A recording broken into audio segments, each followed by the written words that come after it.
Hey guys, my name's Daniel Ross, and I've been studying a lot on business process management. The purpose of this presentation is to compile my personal notes on what I've read over the past month and a half so far. So, disclaimer page 1, disclaimer page 2, you are responsible for you. I'm not responsible for you. Purpose of this presentation is just to share information, but you're expected to supplement whatever information's in here with your own personal research, your own wisdom, your own wit and intellect, etc. Read these disclaimers. Let's move on. So who am I? I have 3 degrees. I still feel like an imposter. I have a Bachelor of Science in Communication. I have an MBA, and I pursued a Master of Arts in Homeland Security with emphasis on intelligence studies. I was trying to develop an open source intelligence platform for a long time. Found out that it all came down to process management issues, um, and a lot of burnout, a lot of workflow failures. And even though what I am pursuing is not necessarily what you may be interested in, as far as this niche, this OSINT, this open source um, intelligence matter, but you might be interested in making cupcakes, delivering the mail, whatever it might be. Yeah, like doing being a librarian. You might want to start your own business. You might be in a Fortune 100 company, but uh, business process management is something everyone needs to know. So the central phenomenon is essentially I was talking to ChatGPT about me starting up a holding company that I want to have an overall focus on research design.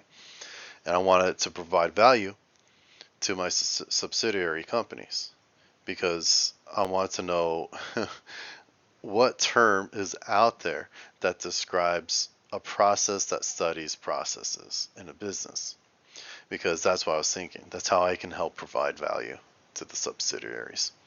And it sounds like it's talking about BPM, business process management, and I fell down a rabbit hole, as they say. I started watching these 3 guys, Dr. Myron Golden, Dr. Benjamin Hardy, Alex Hormozi, and I'm going to be studying hundreds of more people. But these 3 guys is like the initial knowledge set I began with. And on top of that, I consumed many, many, many hours of tutorials on not only BPM, but Agile, business process management, Scrum, which is a sports term, Six Sigma methodology, Lean, Kaizen, continuous improvement, etc. So a lot of content. I'm not right in saying I consumed 100 hours, sorry, 1,000 hours in a month. There's not even 1,000 hours in one month, so it felt like over 1,000 hours. But when I'm doing dishes, doing clothes, driving, I'm listening to these guys, and I had to put notes down because too much is making too much sense. And the point of this, again, is just to share notes with somebody. BPM is for everybody. It should be taught in schools. It can save every business. It can save every household. It can save every level of government, like every township, everybody. Anybody can do it. Even children can do it. Children should learn how to do it. Anybody can understand it. Anybody can teach it. Children can teach children. BPM. This knowledge transcends race, disability, social status. So with this knowledge, you can help your family, help yourself, help your neighbors, help your church, help your school, help your friends. You can launch with BPM and efficiently run businesses that can help other people. You can provide generational wealth for your children and their children, and so on. You can donate and invest in causes that matter most to you. So let's go. So keep it simple, silly, KISS. Effort, operation, outcome. 3 things, that's all it is.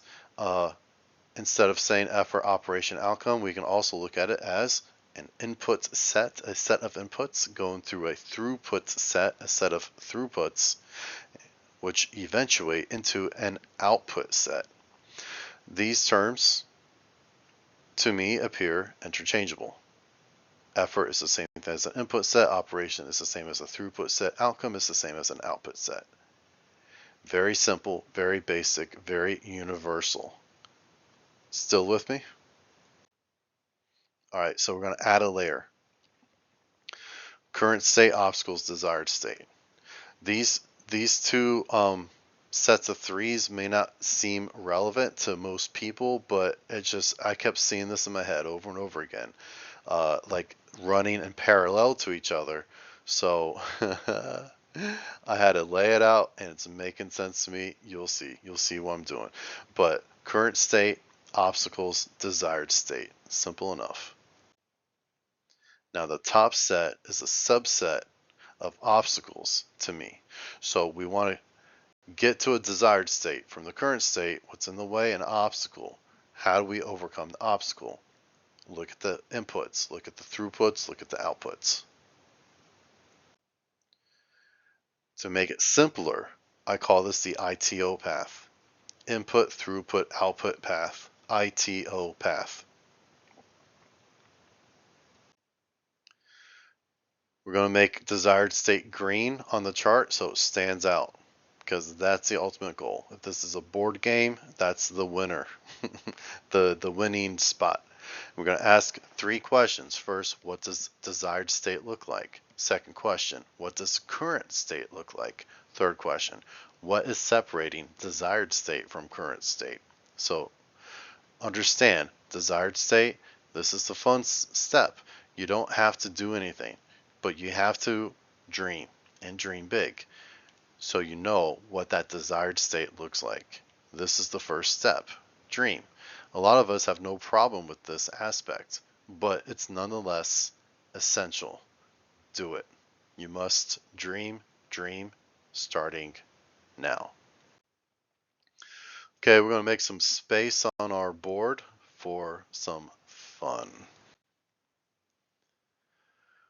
All right, KPIs are key performance indicators. They're quantitative, they're objective, they're not subjective. So you can't just be a politician and claim that we're doing great. If you have KPIs in your business, your organization, and your government, it's more clear and more transparent what's going on. And it allows people to apply that principle from the Enlightenment, which is called empiricism and independent verificationism, so we can see, touch, and feel for ourselves whether or not we've made it to the desired state. So again, that question, what does it look like, we can find out empirically, quantitatively, and objectively by creating a KPI checklist. The KPI checklist has to have a few features. We have to identify what the KPIs are, what the key performance indicators are. We can't leave anything out. We have to make KPIs specific, measurable, and quantifiable, etc. And we have to do this before we do anything else, so we can know when we made it. Again, it's got to be transparent. So KPIs, this should be a household term. Key performance indicators, you can use this in your personal budget, your family budget, your business budget, and so on. All right, so here this represents us making a copy of whatever those KPIs are for the desired state. Again, if I'm not clear, so let's say you want to have a vacation in Tahiti. So make it specific. Identify like the duration of that vacation. Identify the budget for that vacation. Identify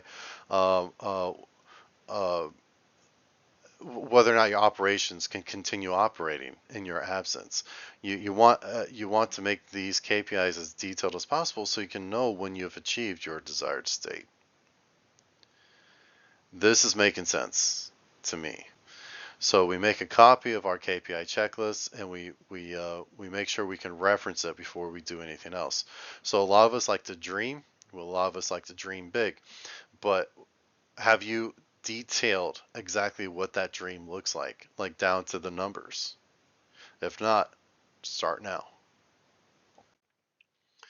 We need to know what the current state looks like. Again, these are my notes based off what I've read. So in BPM, people talk about scorecards and checklists. They're kind of like the same thing. Just kind of make it work for you. Sometimes these terms don't matter as much as long as you know what you're talking about and the people you work with know what you're talking about, and vice versa.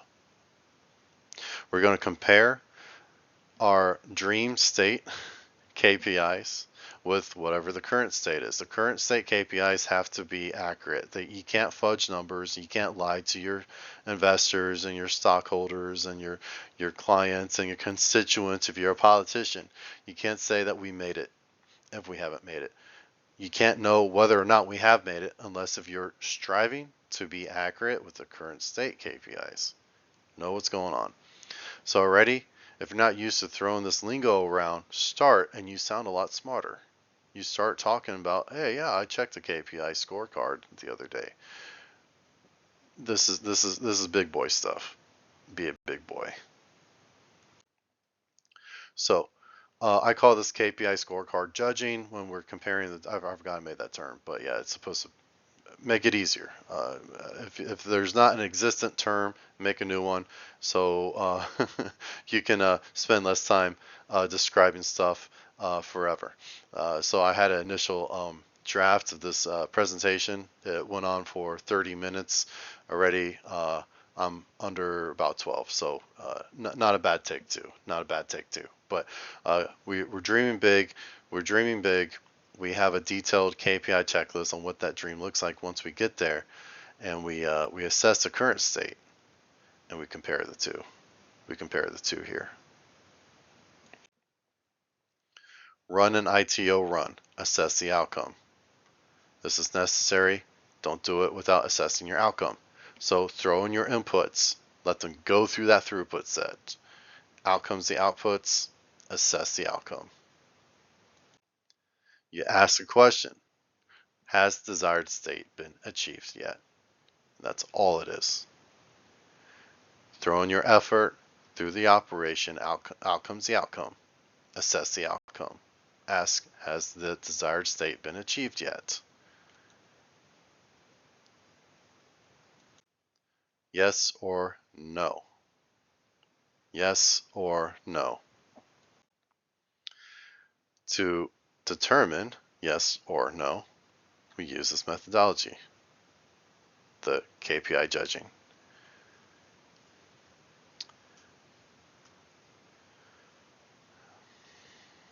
I'm reading. I don't want to complicate. I don't want to complicate this. It's simple, right? Inputs go through the throughputs, outcome the outputs, assess the outcome. Have we made it? Yes or no? How do we know if we made it or not? Check the KPIs. Okay, lastly, I put these warp pipes. This is not lastly. What am I? Who am I kidding?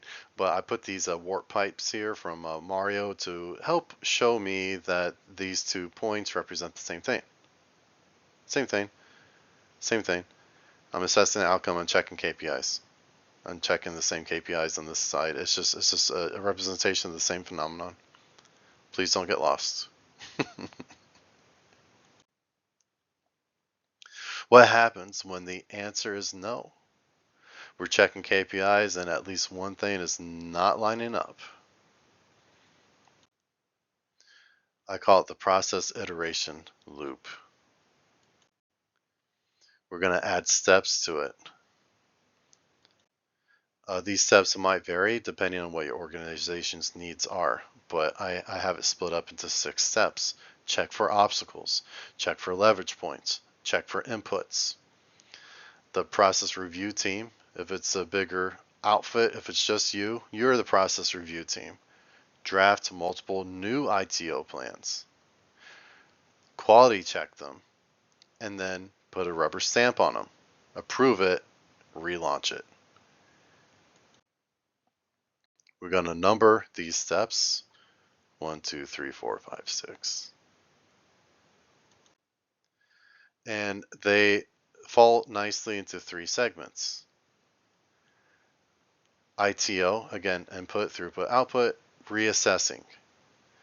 ITO, re-engineering, which leads to ITO relaunching. And it's an endless cycle. until we achieve desired state.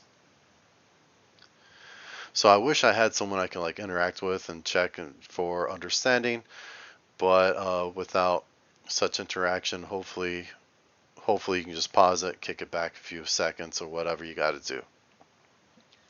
Throw in your effort. It goes through the operation. Outcome's the outcome. Assess the outcome. Has desired state been achieved yet? Check your KPIs to determine yes or no. If no, check for any obstacles. Check for any leverage points. Check for any inputs. This is all part of the reassessing phase. Once we reassess, we re-engineer. I see a concept called BPM, re-engineering. This is along that concept. You want to draft a new plan, quality check it, and give it that rubber stamp so you can relaunch it. Okay, I'm starting to fade here because I'm getting kind of tired. So I might have to stop for now, and I'll pick this up later. All right, I am going to try. I have a failing microphone, so the game is to deliver this presentation on this slide without a failure. We're going to check for obstacles, which include three things in my understanding. According to my understanding, money, time, and distance. Do I have enough money to achieve this thing? Do I have enough time to achieve this thing? How much distance does it take to achieve this thing? So questions involving money could be, is money going missing? Is it shrink, customer theft? Is it employee or contractor theft? Is it manager or executive level theft? Time. Do I have enough time to achieve this thing? How much time do I need? How much time am I taking? What's taking up my time instead? Distance. How much distance does it take to achieve this thing? Do I need to pay for logistics, commuting, catering? Are they using optimal routes of travel? Am I in control of this thing? If it's a third party, are they reliable? Are they trustworthy? If I'm in control, can or should I delegate in-house? Is there any wasted movement involving distance? Is there any wasted human movement? Is there any wasted non-human movement? Even if you're so-called fully automated, your processes still need to be checked on. Your machines need to be checked on, and there's still obstacles happening within that process as well. So products, machines, digital assets, they break down, they need updates, they need replacing, and even their current setup is not fully optimal. Everything can be optimized. Nothing, in my opinion, is fully automated. Check for operational drag. I heard this term first from Alex Hormozi, and I think everybody should know this term, use this term, and I think elementary level students should know this term as well. So operational drag, in my understanding, can take a form of a few things, including constraints and bottlenecks, redundancies, wasted human movement, and miscommunication and overcommunication. Constraints and bottlenecks, there's a theory of constraints, there are other theories and models.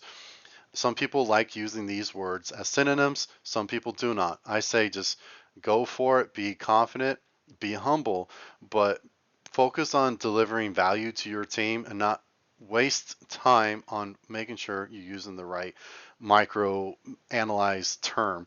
I use constraints and bottlenecks depending on who I'm talking to. If they understand what I'm saying, that's the word I'm using. I identify a bottleneck as or a constraint as the same thing as a point in a throughput set that fails to process all the inputs going into it at max capacity. So you got this backlog and wait times and a tall stack of paperwork at your employee's desk and they're overwhelmed. So that's a bottleneck. So you can find all kinds of bottlenecks throughout your operation. It's about finding one that you want to address first. Do you go for the highest one or the smallest constraint point?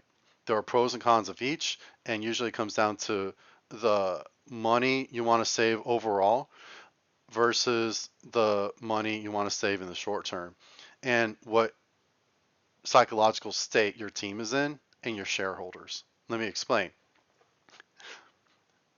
Overall, addressing the highest constraint first is going to provide the most savings overall in your net profit, and it's going to benefit your shareholders overall. And it takes a good communicator to express this. If not, you're trying to pitch a long-term endeavor, an epic that they have to believe in or they bail. If it's employees bailing, they probably are not designed for your operation. But if it's investors and shareholders and the like, you need to be a good communicator and express to them the importance of saving over the long term by addressing the highest constraint points first. Testing 1 2. Okay, we're still here. Okay, on the other hand, if you want to dress like if you want to kill the smallest demon in the room, there's some benefits to that, especially psychologically to your team. Like they feel good because they achieve something. It doesn't save the most overall, but it does save money. I mean, you're solving problems and solving problems, right? So if you're think in terms of a long-term strategist, you have to know what kind of team you're working with, what's the desired state, what's the overall goal, and what kind of time frame you're working with. But the downside of addressing the smallest constraint point first is that it's the least amount of operational drag is reduced. If you want to address the most amount of overall operational drag, go for the biggest constraint and solve it. So you look at like snowball debt management. So you address the smallest bill that you have to pay off on, and you pay that first, and then you pay the biggest one, and then so on. That's an example of this methodology of addressing the smallest constraint first. We also have redundancies, wasted human movement, and miscommunication and overcommunication. A redundancy is a process that doesn't contribute to the overall desired state when it's repeated over and over again within the same throughput set. So there are redundancies everywhere throughout your operation. And when you find things that like for an example, if your worker has to go from the first floor to the third floor by stairs repeatedly throughout the day, that's an example of a redundancy, which is unlikely to happen in your case, but it's a quick visual to understand what a redundancy looks like. So you try to find solutions. Maybe we should build an elevator. Maybe we don't need to put the file cabinet on the third floor. Maybe it can just go on the first floor where that worker was in the first place. That's an example of trying to resolve a redundancy. We also have the concept called the invisible factory. I read this in a Six Sigma book from Dummies, Six Sigma for Dummies. And the invisible factory is that you have so much wasted products, so much wasted movement, so much wasted time. It's as if you have a whole another whole business location, another whole office, another whole factory, because you may as well. That's an example of identifying redundancies. Often they're embedded. You got to be like this. It's like you're becoming a savant. It's like you're becoming this mastermind genius. You're able to identify all these processes, all these patterns buried in the weeds. Wasted human movement. Some of these things overlap. So, do rooms need to be rearranged? Are you like, for example, does your industry regulate you to where you have to wash your hands before you do something? And is that sink on the other end of the hallway? Can that be relocated? Can you build a new sink? It takes time, money to do that. But does that save on overall human movement by the end of the month, the end of the quarter, the end of the year? Seconds turn into minutes, minutes turn into hours, and so on. So the more you can save on human movement, and real quick, I used to be a mailman, and then I delivered for other companies after that too for a little bit. So we were told not to touch a box twice. What does that mean? Wasted human movement. Organize your steps, organize your personal human movement in a way that you reduce operational drag. Lastly, miscommunication and overcommunication. I hate these things. I hate these things when they happen. And you got to be an adult, a grown up, put your big boy pants on, big girl pants on, and and don't take it personally when people tell you that they misunderstood something you said or the way you wrote an email wasn't clear. Strive for clear communication, and that will help reduce operational drag. Okay, last thing, over communication. That's when you're just saying the same thing over and over again, and you think, okay, there's pros and cons to that. Like if I repeat something, then they'll get it. But I mean, that can be contributing to your overall operational drag. So examples, meetings, man. You might not need meetings. You might just need like a smartphone with an app, and your employees are sent a workflow from like Monday.com or whatever. 4 questions. Hey, this is our uh, a new policy. This is our new steps. This is when you come in, scan your badge here. Just little things like that. Select yes or no. Understand.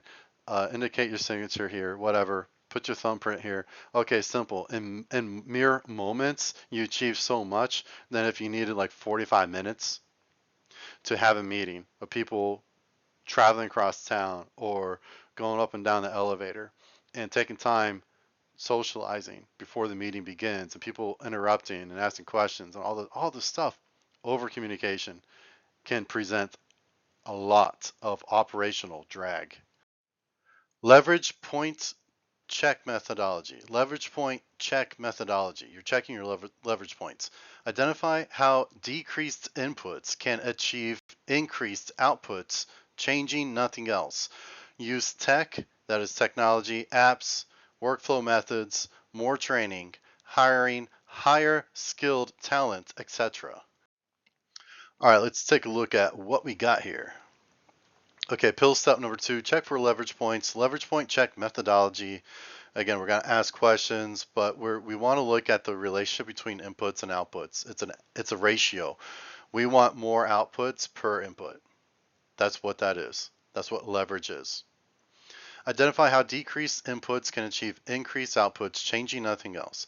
So the max leverage is when the least inputs translate into the most outputs per throughput set. The least inputs translate into the most outputs per throughput set. That's when max leverage transpires. And I have this idea that you can have multiple points of leverage throughout your process. You can have multiple points of leverage. So sometimes there are opportunities for a leverage point to transpire. We don't realize it's there. We process managers have to identify these leverage points every time we do an iteration cycle and realize here's another opportunity to receive a greater output per input. Examples of leverage points include technology, apps, workflow methodologies, just the way you train your people to do certain things and what process order. More training, including classes, certifications, coaching, cohorts, seminars, mentorships, workshops, as just a few examples. Higher skilled talent. So you can have a salesperson you're spending $50,000 a year on. But if you spend twice as much on an even better expert, you can earn way more per your input. Way more per your input. You can consider, I'm not going to get into some of this stuff. Keep it simple. It's a ratio between inputs and outputs. Some people do not realize that this is an opportunity available to them. That it's not always about cutting corners. It's not always about slashing costs. Sometimes you got to spend more money, but you're going to get exponentially more money in return. That's when leverage transpires. And you will be a very highly valuable process manager, process operator, if you can identify leverage points throughout your systems. All right, our input check methodology includes what were the types of inputs, input units used in the ITO path? What types of input units were used in the ITO path?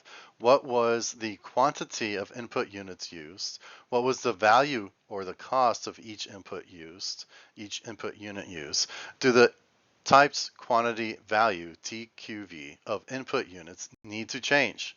Do the types of inputs need to change? Does the quantity of inputs need to change? Does the value of inputs need to change? So this is pill step number 3, checking for inputs. Input check methodology, we're going to ask these questions. What were the types of input units used in the ITO path? What was the quantity of input units used? Was a poor microphone used to input your voice, like the one I'm using? What was the value, that is the cost, of each input unit used? Do the types, quantity, and value, the TQV of input units, need to change? Maybe one or two of these 3 need to change. Maybe not all 3 need to change. So we've checked for obstacles, we've checked for leverage points, we've checked for input. Somewhere in all this, I forgot to mention the 5 whys, which is phenomenal. You're asking yourself, why did something happen? And you ask that question 5 times back in the process. Why was I late for work? Well, because of traffic. Why was I late for traffic? Because I spilled coffee on my shirt. Why did I spill coffee on my shirt? Because I didn't have my thermos. Why did I not have my thermos? Because it was in the dishwasher. Okay, why was it in the dishwasher? Oh, I didn't switch over my stuff the night before. Marcus Aurelius, the Roman emperor, who was a master Stoic philosopher, talked a lot in his journal. We now call it meditations, about setting your stuff ahead of time the day before, the evening before, the next morning. So you can drive to work without spilling coffee on your shirt. He would prophetically look into the future and see that transpiring as a master Stoic philosopher he was. So the 5 whys is good. So we check for obstacles, we check for leverage points, we check for inputs, we ask the 5 whys anywhere along all this. As long as we check for obstacles, check for leverage points, and check for inputs, we are masters at the art of ITO reassessing. So now you're going to create a new ITO plan because whatever had happened didn't bring us to our desired state. So that's why we reassess the ITO path. Now we're going to create a novel or a new ITO plan. A checklist for that is to reduce operational drag, maximize leverage points, revise the input set if needed. At least 3 ITO plans drafted per my recommendation. If you're going to present it to someone else who's responsible for making those decisions to give the green light for the new plan, I recommend at least 3 plans. And there's like there was a Dilbert animated show episode about having your idea of the thing you want to propose to the decision maker and then having like a few junk plans that you don't think they'll ever agree to. But like the funny thing is, what if they agree to those silly ideas?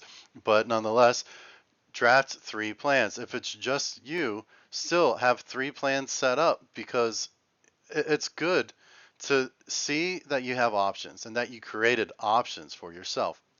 And something I talk about all the time is that you live under the processes designed by other people. And you got to be able to re-engineer these processes that govern your life so you can live a life that's more by your own design. And it does not have to be at the expense of other people. Okay, I'm going to get into that much later. But this is part of what that looks like. Take command over your own process sets so you can help arrive at your desired state. And you might be pure at heart, a true saint, and you might really want to benefit other people. So look at how to re-engineer your life. Let's hone in on this. ITO re-engineering, pill phase. Again, process iteration loop or the pill phase. The pill step number 4 is process review team, the PRT. That's what I'm calling it. The process review team draft multiple new ITO plans. The review team, it might just be you. Wear multiple hats, sit at a card table, your dining room table, whatever. You got a little bar table, whatever, a little apartment, whatever it is. Sit on one end, wear one hat, present the present your plans, and then make your presentation, and then take off that hat, go on the other end of the table, and review those plans. Because you technically want, it's like showing your own work with math on paper as opposed to trying to do everything in your head. Sometimes it sounds better if you just talk to yourself. I mean it. I mean it. If you want, try to do it in public places. Maybe you don't want to do that. But the novel or the new ITO plan checklist is reduce operational drag, maximize leverage points, revise the input set if needed, and suggest more than one ITO plan drafted. Perfect. So the novel ITO plan, QA methodology, the quality assurance or quality check methodology, QC methodology, I'm going to call it QA, quality assurance, run process simulations, use software, math, imagination, storyboarding, sidewalk chalk, etc. Whatever you got to do, write out or simulate how this is anticipated to play out, this new ITO plan. Make them presentation ready, especially if you're dealing with a team of individuals. Okay, I'm going to re-record this. Novel or new ITO plan, QA methodology, the quality assurance methodology or quality check methodology, QC or QA. I'm going to say QA. Run process simulations. Use software, math, imagination, storyboarding, sidewall chalk, whatever you got to do. Run a simulation of how this hypothetical plan is likely going to play out. Make these presentation ready. Even if you're just doing this alone, sometimes it's really helpful to demonstrate that you're doing a lot of effort, a lot of work to make your stuff, your business operate. Uh, if it's not even a business, if it's a non-for-profit operation, if it's just running like a church yard sale, uh, it's helpful to even just make PowerPoint presentations of how a proposed process is likely going to play out. So the ITO re-engineering PIL phase, so PIL step 5, number 5 is process review team, the PRT, quality check new ITO plans. So you're gonna make sure I like brainstorming a lot. So step 4 is fun for me. It's very fun. Just like creating your desired state. If you sit down and imagine what your desired state is going to be, that's the easiest step, but very important, most important. But I like step 4 too of the pill process because you get to reimagine again. And now step 5, your quality check-in, making sure, hey, is this gonna work? Okay, the decision maker control room is just a concept I have. This can relate to you as an individual, just pretending you're in like you're someone else now, you're the decision maker. I'm talking about a decision maker board. It could be an actual board of people who only do this. Or it could be if you're somewhere in between with your production or your operation, you might be having a small business that operates with a management team of about like half a dozen individuals. You all have to wear different hats. This is one of those hats. Like Joe down the hall, he's going to have to wear that decision maker hat, who's responsible for relaunching the plan. So it might be someone under like the executive, like in the executive's office.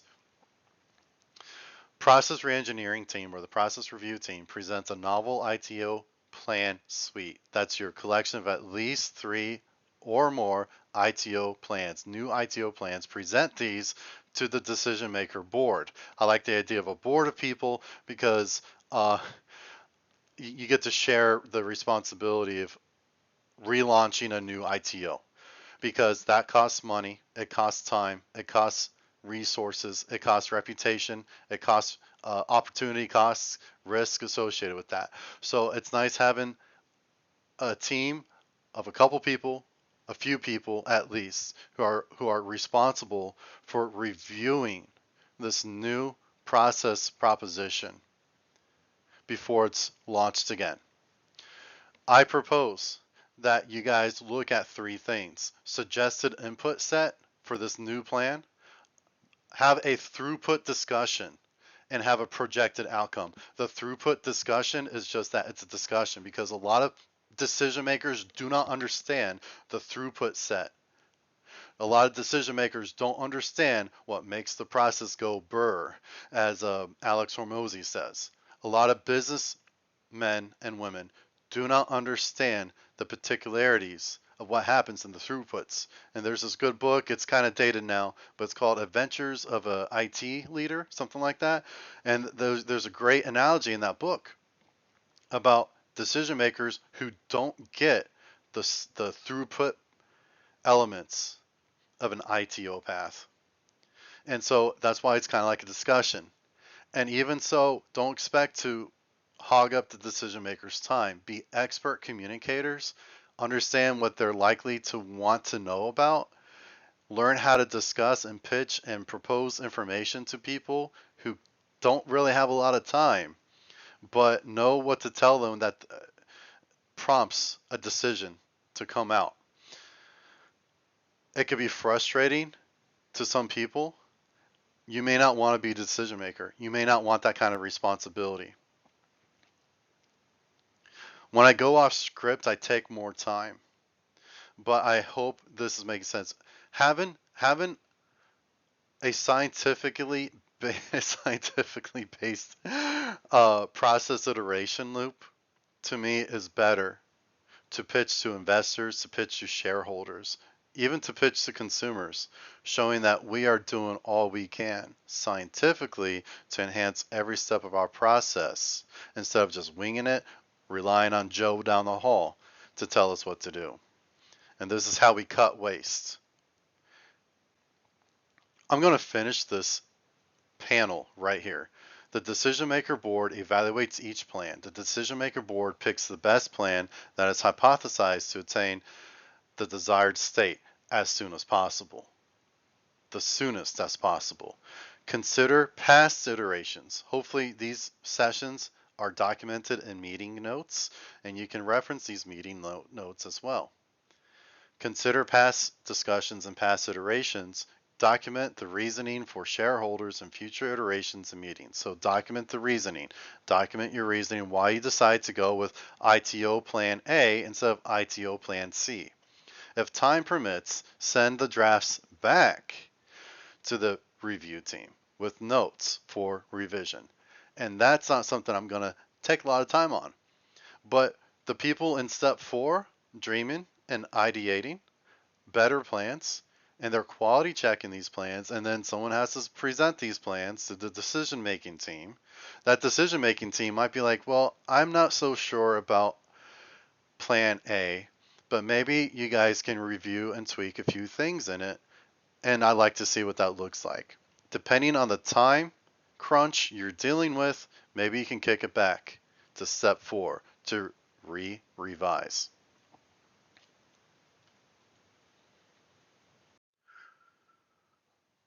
All right.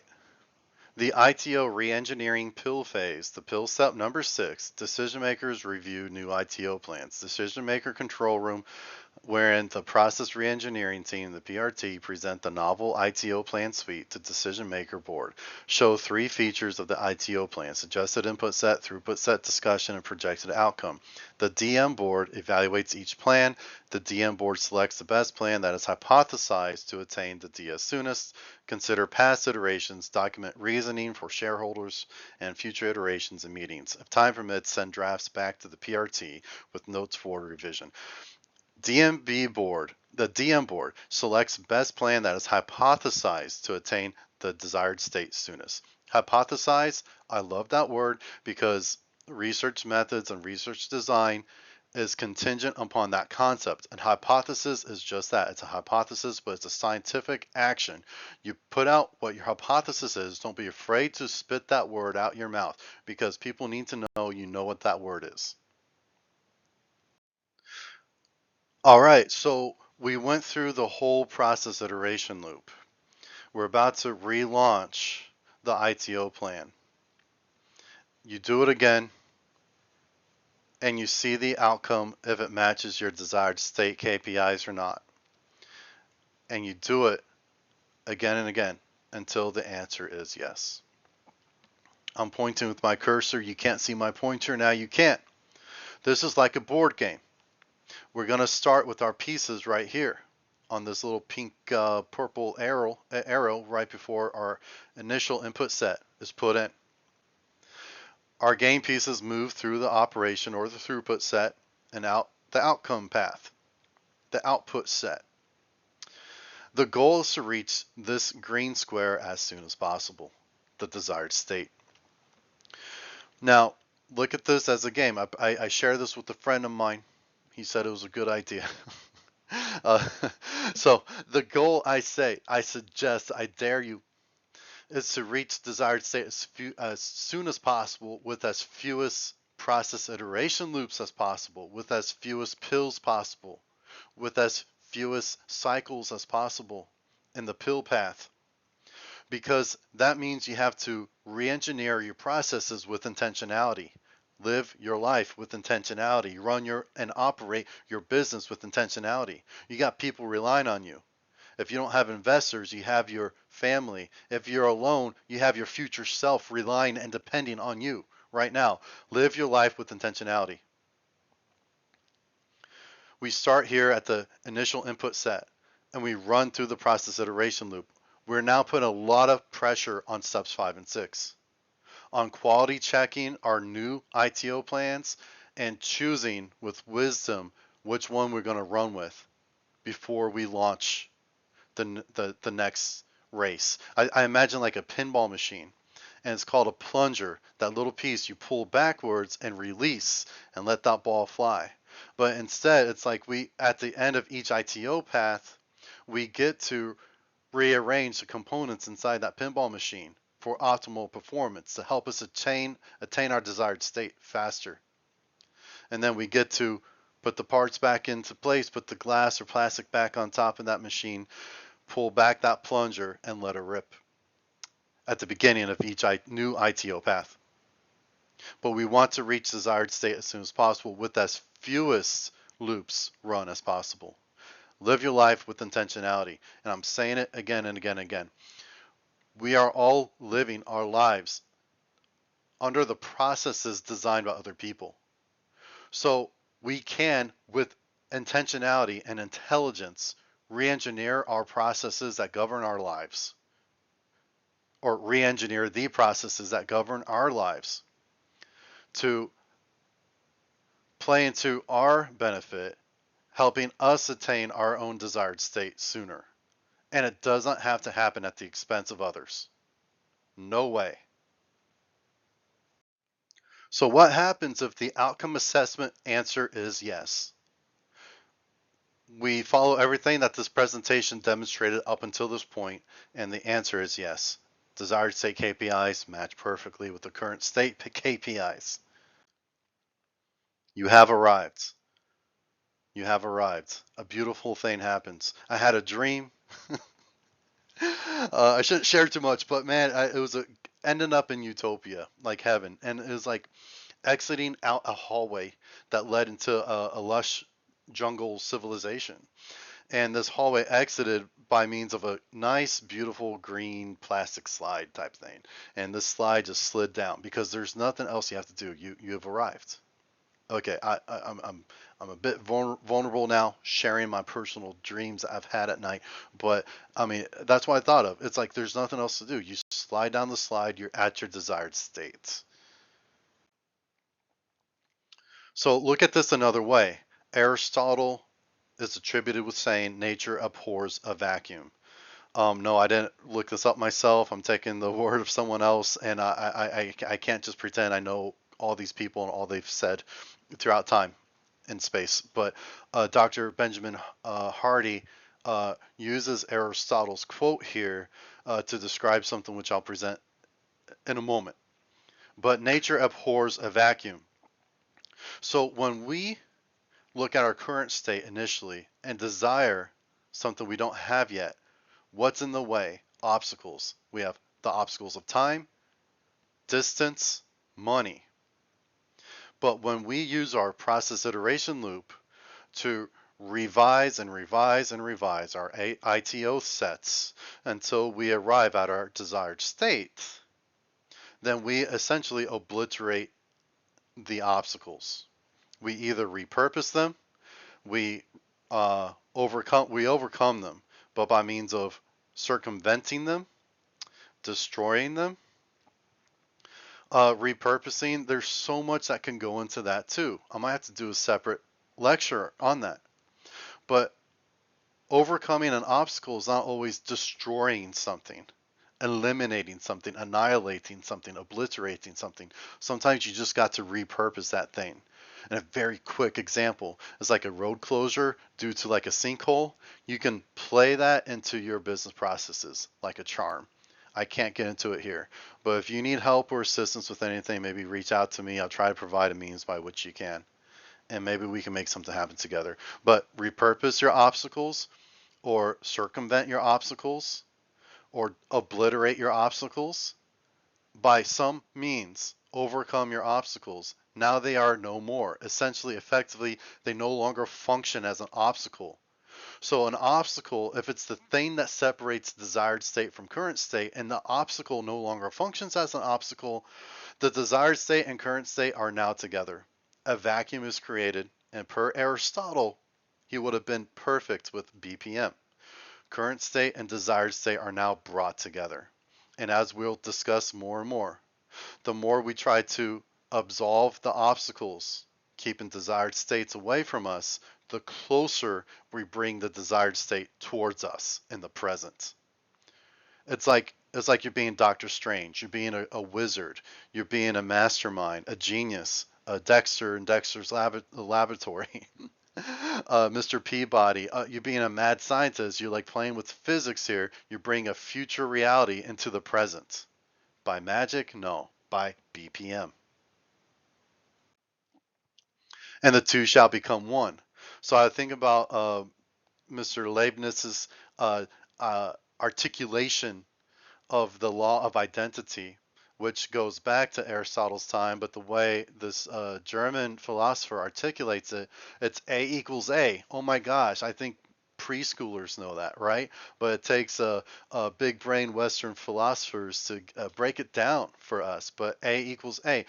If the two states are brought together in time and space, because we use our magic of the process iteration loop to obliterate the functionality of obstacles separating the two states, and the two states are joined together because nature abhors a vacuum, the current state becomes synonymous with desired state.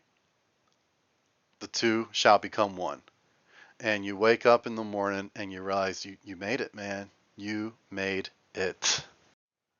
And here's the thing, I was putting this up on my brother's wall, in his kitchen wall, and I put up these like cards and papers and stuff with arrows connecting them, which is a typical thing to do, right? But nonetheless, I was imagining like this line here and this loop on top. I was thinking of a magnetic flux because I used to study that because I was trying to think about alternative forms of energy because a lot of us think about these things to some extent. So I'm not going to proclaim myself to be a physicist, and I might get some stuff wrong, but I did commit a lot of time and research to try and make sure I understood the concept of electromagnetism. And I'm seeing so many parallels with business process management. It's something I want to share with you, but it's helping me again take all of these scholars, modern day, and all of these subject matter experts and so-called gurus, and taking their knowledge and information about BPM and making it make sense to me. So to me, I think about electromagnetism, and it's like you have this initial input set that flows into your ITO path and outcome the outputs. And it's like this linear line of a magnetic field that represents the flow of magnetism, the electromagnetic force. Additionally, you get these, they're called Amperian rings, these loops that occur. And the phenomenon of this force of nature is actually more than just this, but it's a good representation. So this tail here can represent the initial input set that flows into the ITO path, goes through the throughput set, out the output set.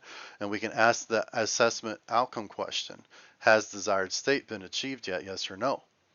And in that sense, our processes can just flow out the other end. Ongoing outputs. We created a process that's continuous and requires minimal maintenance, and it can continue sustaining the desired state that we're living in. Alternatively, the magnetic field lines also flow in this pattern this way, much like my ITO reassessment path and reengineering path and relaunching path, continuously. Furthermore, this loop on the bottom functions in a similar way. We have the desired state KPIs, and we take them back to the current or former state KPIs and past current state KPIs. Like if we're doing this monthly, for instance, we're looking at past months and seeing our progress and the process of the progress and the progress of the process. So there's something really special to me about electromagnetism and viewing it in the lens of process management and vice versa. Electromagnetism is one of the four fundamental forces of nature. Electromagnetism is indefinite, infinite, always accessible. It cannot be depleted.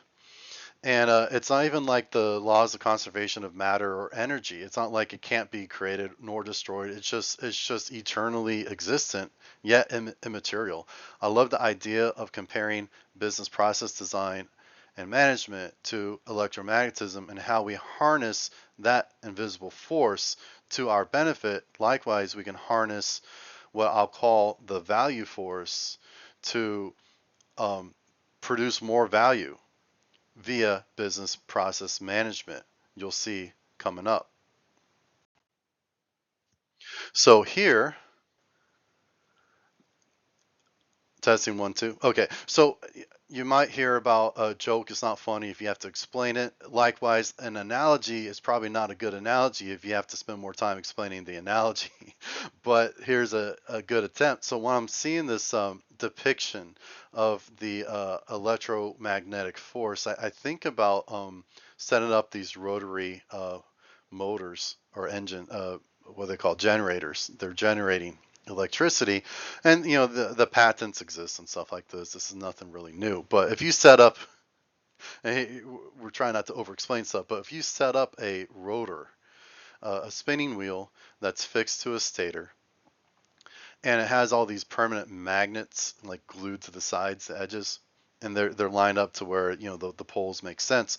This wheel is going to be spinning, and same thing for this one down here. But and due to Michael Faraday's law of electromagnetic induction, the more you got these little bits of permanent magnets passing over the coil, it induces electricity, and that's how and that sounds complicated probably to some people, but if you buy a generator for like a hurricane or whatever, like your car has components like this that utilize electromagnetic induction, and maybe not your vehicle, but other machines out there definitely do.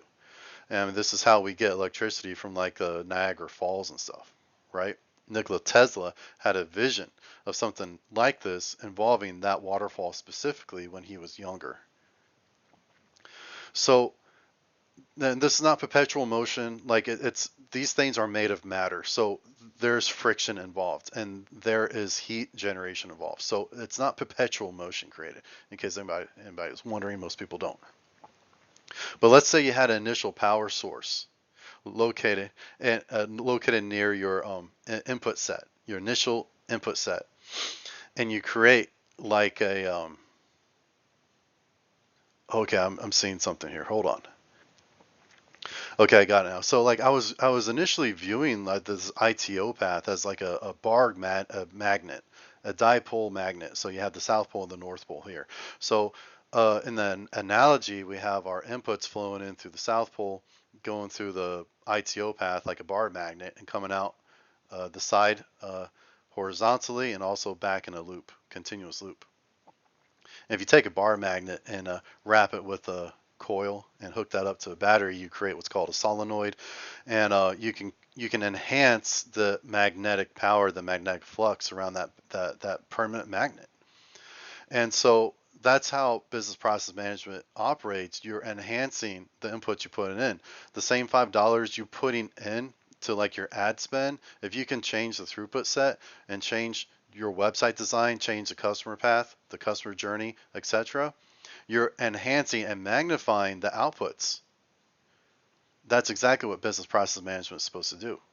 And per this little design, you don't have to understand all the science behind it, but like if you create an induction coil that benefits from and receives electricity and more power from your processes, you further magnify the outputs. So again, it's like telling a joke and having to explain why it's funny.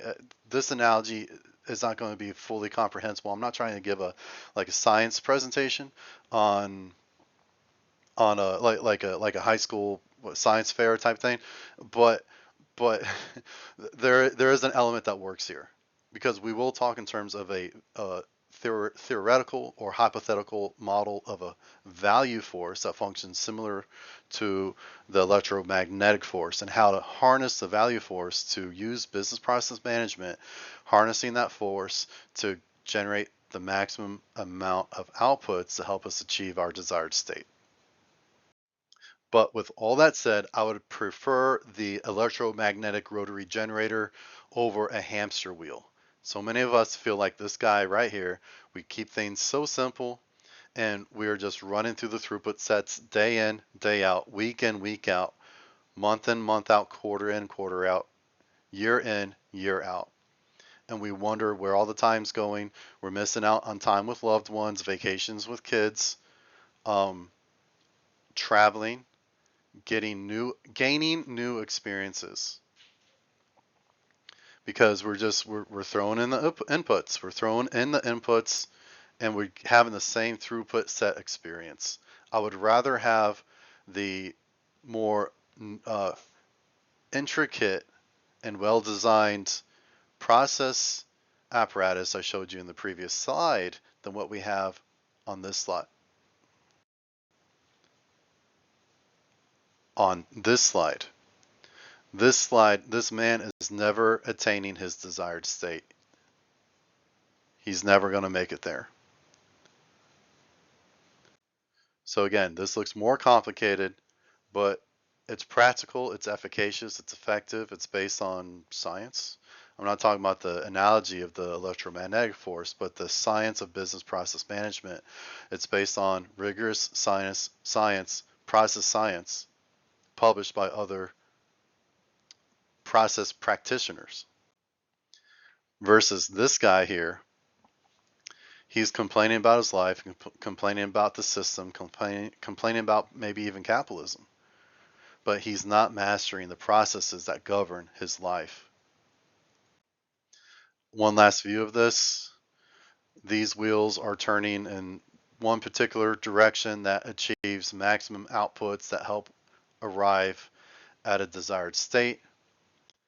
This guy's wheel appears to be going in the opposite direction. It appears to make sense to him. The life and the way he's operating, his operation makes sense to him, but he's just sweating. And he's not making it. So we made it to the desired state using BPM. Would you like to continue? You and or your team can start a new desired state and restart the pill. So it's like finishing a game, a video game, and finding out that you can replay it on a different mode of difficulty or replay it with different features, or the game developers release a new mod or like new characters and new levels. Recently, I think Street Fighter 6 has done this where they just keep releasing a new character in increments, but you can have a new desired state. So once you make it, you can relax. You can also you can take a break. You earned it. You can also select yes and continue and create a new desired state. You might fear that you're putting more pressure on your team.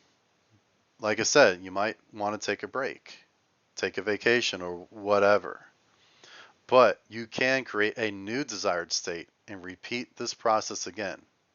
Don't worry about overexerting yourself or just endlessly running around like that guy in that hamster wheel, because what you're doing is you're creating higher levels of standard for yourself and for your loved ones, for your team, for your posterity. So let's select yes and see what happens. So I think of this phenomenon as like the Indy 500, and you have all these closed circuit races out there, like the Daytona 500. It's just a donut. It's a loop. It's a circular oval loop track, and you have 500 laps. And it might feel like it takes you about that many iterations to achieve your desired state. But the career racers do this for a living. So don't feel exhausted. You just reach your desired state. Now what? Well, think of yourself as a professional Indy car driver, or I guess a NASCAR driver could work too. I was thinking about the Indy cars. You're going to do another race, another 500 lap race professionally. And you're not doing this all the time, but you're doing this often enough. And like these guys, you're going to bring a lot of value to the table and be compensated accordingly. And I think of, again, steps 5 and 6 of the process iteration loop having all that importance behind them to remember the game, to, okay, forget that game, but I was talking about stopping and parking at steps 5 and 6 so you can do better the next go around. And that's what the pit stop is like in these races. Pit stops are important and you can't win a race without them. So you thought we might be done with this, but you can take all of this, you finish the game, you realize that there are more ways to play the game, replay value. Now this is like a cheat code. This is like using the Game Genie. This is like downloading some code to the whole universe itself. And I'm not being hyperbolic with this or exaggerative. You need to know the next step because there is more. To take all that you've just learned and apply it to happen faster with greater magnitude, achieving greater results sooner, unlike anything you've imagined or believed before. And this, yes, this is based on science. So Dr. Benjamin Hardy dropped a term on YouTube this year called the BHAG, the Big Hairy Audacious Goal. So you take everything we've learned so far about the process iteration loop and applying something called the BHAG instead, or in addition to imagining a desired state like we did in the beginning. We imagine a big, hairy, audacious goal, something that seems impossible. And then we schedule that to happen as soon as possible, or earlier along the timeline. So if you wanted to make $1 million in 10 years, imagine yourself making $10 million in 5 years. If your goal is to expand your business location into the next state in 5 years, imagine having a business location in every state by next year. That sounds like a big, hairy, audacious goal. And the psychology behind this and the proven science behind this is that you're giving yourself a sense of urgency, so you're actually taking steps of action towards that big goal. And case after case and study after study has happened to because he's a business coach too, and he's having his clients set these big, hairy, audacious goals sooner. And he had a young guy with a big, hairy, audacious plan. And this young guy had a big plan to happen in 20 years. And he didn't say what this plan was, but I suspect this guy wants to run for president in 20 years. And the coach, Dr. Hardy, said, take that same impossible goal and make it happen within 3. What will you have to do to make that happen? And that guy's brain just like lit up, like all the neurons started firing off at the same time, and magic began to happen. Now, I'm not saying I know for a fact that this guy wanted to become president, but that's the biggest audacious goal I could imagine for someone to set such a long time period to achieve something. BHAG is now going to be the central focus of the rest of this presentation. So fortunately for us, there is a proven business process management model that has existed for about 20 years so far that helps us get there, and we can borrow their techniques and methods to help us achieve BHAG. It's called Agile BPM or ABPM that uses a method called Scrum. Scrum is a play used in rugby. For those of us in the US who aren't as familiar with rugby, you got to go online and look it up. Look up some videos. It's amazing. And if you don't understand the actual play itself, it's hard to imagine the reason why practitioners why they use that term to apply here. But think of blitzing in American football, think of sprinting in track and field, but really in rugby, all of you guys are connected and interlocked, arms and legs and heads and bodies, like a big giant weave of human players. And both teams are interlocked one against the other. And the goal and objective is to kick this ball up the field in the direction of one of the two teams' desired states. So it's like if there's a technicality that occurs, the referees will. I'm not familiar with rugby, but I've seen enough so far. I think this is how it goes down. The refs determine that, okay, we're going to do a scrum right now, and this can make or break a game.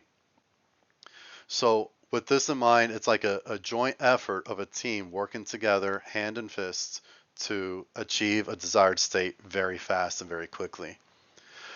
Scrums are plans that the process team sits down and agrees upon, and they agree on a time period, how frequently they're going to meet to make this thing happen. It could be weekly, bi-weekly, thrice weekly.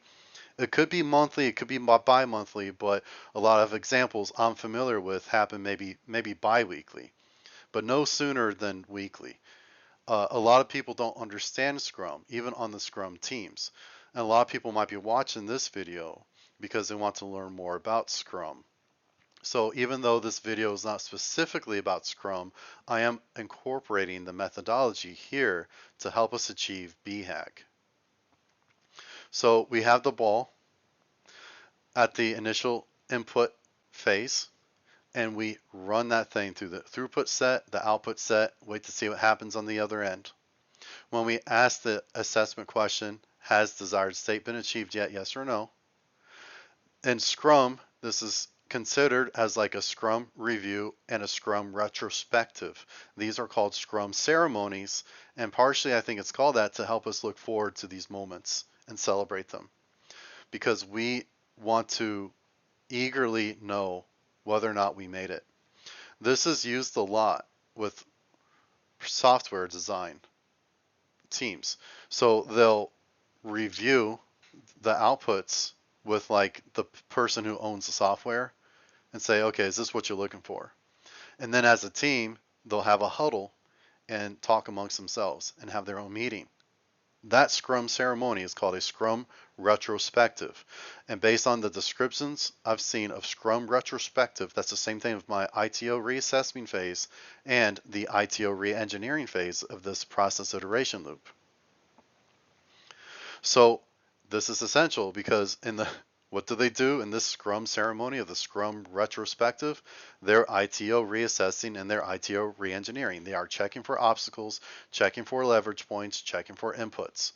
They are drafting new plans of what they're going to do next go around. They're quality checking those plans and make sure they got the green light to proceed, often by what's called a Scrum Master. This is happening continuously in a loop.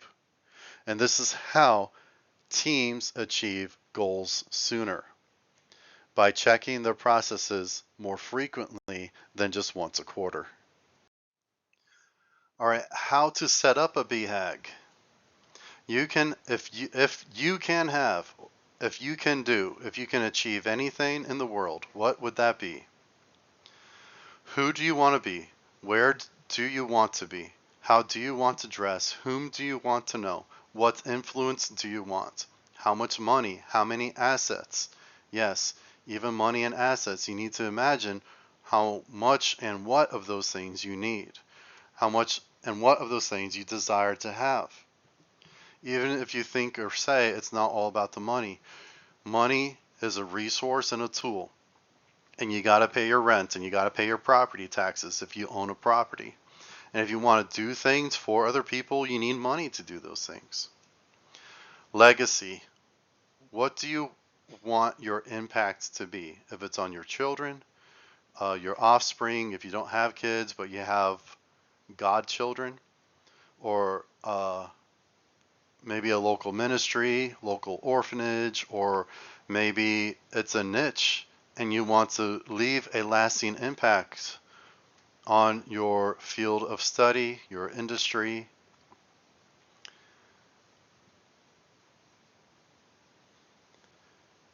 Set that goal to actualize sooner rather than later. Will it take 10 years? Plan it to happen in 5. Will it take 5 years? Plan it to happen in 1. Will it take 1 year? Plan it to happen in a month. Will it take a month? Plan it to happen in a week. What can be achieved in 1 day? Now, don't be super specific with what I'm saying with these time periods, but like I mentioned, a young gentleman had a 20-year plan, and Dr. Hardy, his business coach, asked, what do you need to do to achieve this plan in 3 years? If you think something's going to take a full year to achieve, what can be done within 1 month? How to achieve BHAG in 2 steps. Reframe your future and your past. In physics, we have the past determining the present, determining the future. Like when you play billiards, pool, and you knock that cue ball on that table, and good demonstration of physics, right? One ball knocks into another, that knocks into another in sequence. In psychology, everything happens in the present moment in the human brain. So our understanding of our own past life, our life that we had lived before the present moment, is being presently reconstructed in our mind. The same with the future. The future and how we imagine the future will never exist psychologically. It's just always something we're imagining. So in psychology, Daniel Dennett in the early 90s wrote a book called Consciousness Explained, and in that book he presented a model called the multiple drafts model, saying that our mind, both when we predate and plan something, when we predetermine to do something, we're creating multiple drafts to do that thing. When we imagine the past, we have no hardware that stores the imagery and memory of the past. It's always just being recreated, no matter how vivid that memory might be. So Hardy suggests, and his co-author of 10x is easier than 2x, I think Daniel Sullivan, they say, use the future to imagine your present. And kind of imagine how you want that future self to be and live that future self now. And to serve that present self, that new present self, go into your past and reframe that past. You're not lying about your past, but this young podcaster, this lady, I forgot her name, man, but she talked about how her past was featuring a lot of abuse, and she reframed that abuse to retranslate who she wanted to become. So, for example, her parents were very hard on her, but instead of saying, oh man, I grew up with a very hard parent, instead she said, because of my parent, that's why I'm always on time, that's why I'm always dedicated to make this project look really good. And that's a much more useful past than the previous one that she had framed. It's not about lying about your past. It's about taking your past and looking at how you're going to re-spin it. But it starts by looking at the future psychologically. Instead of looking at the past, saying how that creates where I'm at now in the future, you're going in the opposite direction psychologically. You're looking at the future, reframing it so you live in that future self now, and using as a tool your past, going into the past, drawing upon your own past, and reframing that past in a more useful way to your present and your future selves. Last comment about framing and the future in psychology. When you look at the future, often we look at it from the present lens. I currently make pizzas at a pizza shop. What's my future looking like? Maybe making more pizzas. Maybe being a middle level manager of this pizza shop. But if your future is traveling on the other side of the world, given consultation to organizations, that's a much different future. And now your present self is reframing almost instantly. And who you are and how you talk about yourself, and even the people you talk to about your ambitions and goals change. You are the sum and average, one of those two. You're the average of the 5 closest people you surround yourself with. So that pizza job might begin to function more as just a side thing for you. And the people you want to choose to talk to might not be anybody who works there. And your friends, well, they were just coworkers. Because if they're not supportive of your new reframed future self, you need better friends. You need new friends. So we talked about reframing your future and your past psychologically and how this works. Now, to achieve the BHAG, you got to eliminate 80% to focus on the 20%. Identify 20% of your efforts that cater to your BHAG and eliminate the remaining 80%. 100% of your efforts might be really good stuff. Nonetheless, to achieve your BHAG sooner than later, you have to... Did I lose my microphone? This is my last recording on this mic. I appreciate its service. I'm just going to say this one more time. Eliminate 80% to focus on the 20% to achieve your BHAG sooner than later. 20% of what you're currently focusing on is probably good stuff that helps deliver you to your big, hairy, audacious goal. You have to eliminate about 80% of those things. It might not be strictly 80-20, but roughly speaking, yes. Hardy talks about Michelangelo's David statue, and allegedly at one point the Pope, the client, asked the artist, "How did you make this statue?" And the artist replied, "I simply removed that which was not David." A friend of Hardy, I wish I knew who this individual was, a brilliant mind, said, 80% of that marble was removed, but 80% of that marble was still good marble. It was still good marble. So, for example, Hardy had a lot of endeavors. I think he had a good YouTube channel going, and he had an impossible goal he set, realized that that YouTube channel fell within that 80% of stuff that was not going to cater to his impossible goal. So he had to let that go. He was even hiring people and paying people and stuff like that. He had to discontinue their services. It's okay. They can find other work. And I had someone tell me that's unethical, that's evil, that's immoral. You got to understand you're affecting other people's lives. The more successful you are and you become, the more lives you can help. So if you try to be altruistic and moral by limiting yourself, you are deceiving yourself. You are deceiving yourself because more people can benefit more of you, the more of you you become. If you settle for less of what you can actually become, you're depriving other human beings of your value. I had a guy who was a preacher, and he passed away. And he had a line, he said, "The greater contains the lesser." And I remember this, and I want to share it, because you could have a vision of your future, but that might be a sliver of the greater thing you should become. For example, if you have a good recipe that you're passionate about sharing with other people, you should probably pursue becoming a chef. That pursuit of becoming a chef is greater than, but also contains that sliver of a vision you had. This can also include other things. A lot of you are listening to this now and you don't think you can possibly own a gold mine. You don't possibly think you can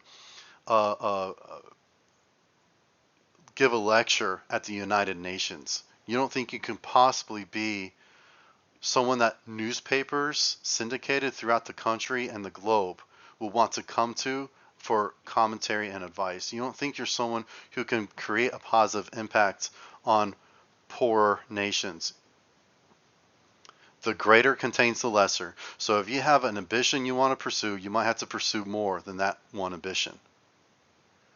So by my guy here reducing 80% of his efforts, and he had to let go of 80% of his people to pursue 20% of the big, hairy, audacious goal, that if that's set and framed to become the greater, that greater ambition encompasses and encapsulates everything else.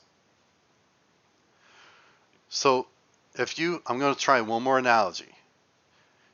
You work in the United States of America, and you have to let go of 80% of your efforts, possibly 80% of your team and your assets, so you can focus in on 20% of a big international goal. And by the time you achieve that big impossible goal, sooner than later, you will be able to employ more people with more skill sets, providing more training, helping and influencing more lives. And those people who were let go, they can come back maybe. And they will benefit even more because you are more knowledgeable, more skilled, have more resources to invest in their career paths. If you truly are worried about the outcome of other people's lives, which is a good thing to think about. But focus on you, focus on improving yourself, focus on setting impossible goals by means of the BHAG method. Now, when I go off script or ramble, I fear two things. One is that I'm taking up more of your time than I need to. Second, I worry that I'm saying something wrong. I hope that you understand what I'm saying. This is truth. This is reality, and this stuff works. Bring your desired state to you much sooner than ever expected. Invest in yourself so that you can help more people, more of the time, with more of your life. And you might even get yourself your own well-deserved, well-earned paid vacation if you want it. So I had to slide this in here somehow. Electromagnetism is fun to learn about. So when I talk about okay, does this belong here? I'm gonna try. This is this is the appendix, okay? Okay. I probably can't get into this. I don't know. I'm debating live on air. My process iteration loops function in terms of Amperian rings in a model akin to electromagnetism. In electromagnetism, you don't have loops and lines like this. They're all just loops of infinite overlaps. They're infinitely overlapping. So this loop represents biweekly iterations. This loop represents monthly, quarterly, semi-annually, which is every 6 months, and annually. The bigger loops, the macrocosm of pill sizes and lengths. This one represents 5 years, every 10 years, every 25 years, 50 years. Imagine a company that lasts for over 100 years, and you have actual goals to where every 100 years the board convenes and looks at notes and PowerPoints and holograms and whatever it is. And they're assessing the trajectory of the business. It's not immoral for a business to last over 100 years, especially if that business is offering good value to people. We also have what I call the microcosm of pill sizes and lengths, scaling down from bi-weekly to weekly, daily, semi-daily, and hourly, which sounds impossible. But I have my own BHAG, where I'm going to have my own BPM company that is going to be tasked with having optimum process iteration loops, where I'm going to learn to speak more coherently faster. My hypothesis is that the more we learn how to master processes scientifically on paper that could be reviewed by others and improved upon, and we check the pride and ego at the door, and we can enhance our processes so we can benefit our workers, we can benefit our people, benefit our clients, benefit the shareholders. Capitalism doesn't have to be an ugly word. You don't have to fear being successful. You can be a good person, a good man, a good woman, a good young adult, and achieve good things with BPM.